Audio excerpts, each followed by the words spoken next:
Всичко започва в началото на 2007 година. Тогава Спас Пасов подава жалба до община Варна за Тополата. Кметът Кирил Йорданов назначава проверка.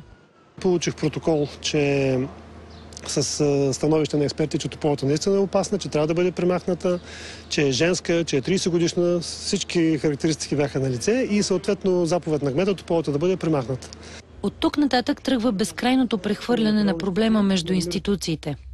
В цялата тая преписка имаше за цел да обясни, че няма как тая топола да бъде премахната, тъй като не е ясно на какъв терен се намира, не е ясно кой може да я махне, няма необходимата техника, не разполага с необходимите вишки, че премахването е много скъпо. Така 5 години хората са принудени да живеят под заплахата, че тополата може да рухне върху жилищата им.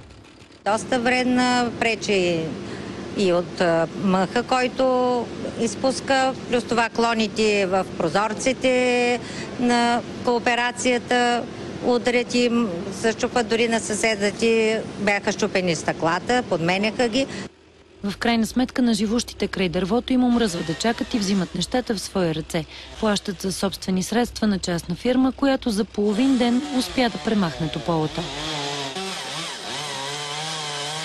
Както виждате обаче в момента, без 25-метрово скеле, без застрашен живот и без някаква, кой знае каква специална техника, тополата се премахва, благодарение на усилията на гражданите, които живеят тук наоколо. Има ли тази вишка, няма никакъв проблем. Вишката е 22 метра, тополата мисля, че има 30.